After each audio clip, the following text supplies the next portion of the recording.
Over all trend جو قائم ہوا ہے جنگ کے شروع سے وہی باقی ہے کہ ایرانی زبردست جوابی کارروائی کر رہے ہیں، فوجی طاقتیں بہت زبردست اپنا کام کر رہی ہیں، اور پبلک کا پورا سپورٹ، جوش، جذبہ، غصہ ہے کہ جب تک امریکہ کا وجود اس پورے خطے سے ختم نہیں کیا جاتا اور جب تک کہ فلسطین کو آزاد نہیں کیا جاتا تب تک اس جنگ کو جاری رہنا ہے۔ اسی کے تحت جو ٹرو پرومس جو ریٹیلیٹری آپریشن چل رہا ہے اس کی 54ویں لہر میسائل اور ڈرونوں کی وہ روانہ ہو چکی ہے اسرائیل کی جانب اور مختلف امریکن ملٹری اور اسٹریٹجک ایسٹس کی جانب۔ یہ زوردار طریقے سے یہ جنگ جاری ہے۔ اہم خبریں جو صرف ایران سے ہی نہیں بلکہ باقی علاقوں سے بھی آ رہی ہے، عراق کے اندر امریکن ایمبیسی نے اناؤنس کر دیا ہے کہ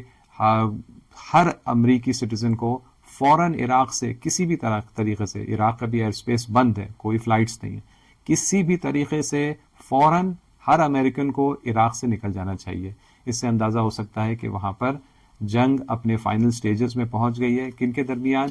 انلیگل امریکن ملٹری آکیوپیشن، جو وہاں پر ہزاروں کی تعداد میں ملٹری اور جاسوسی وہاں پر جو لوگ ہیں زبردستی انلیگل طور پر، ان کے درمیان اور عراقی ریزسٹنس کے درمیان، اور عراقی ریزسٹنس کو پوری طرح سے عراقی اسٹیٹ اور گورنمنٹ کا سپورٹ بھی حاصل ہے۔ جنگ اپنے آخری لیول میں عراق تک پہنچ رہی ہے اور لگ رہا ہے کہ پہلا وہ عرب دیش جو پوری طرح سے امریکن ملٹری پریزنس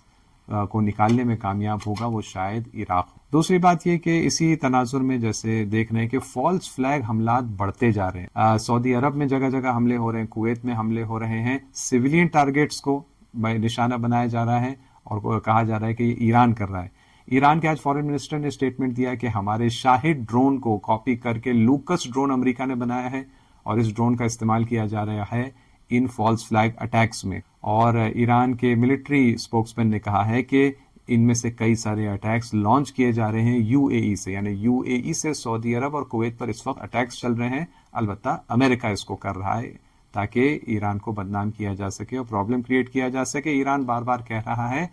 کہ ان کنٹریز کے ساتھ مل کر ہم لوگ جوائنٹ انویسٹیگیشن کمیٹی اور پینل کو قائم کریں تاکہ دیکھا جائے کہ یہ حملات ایکچولی کہاں سے ہو رہے ہیں اور کس ہدف اور مقصد کے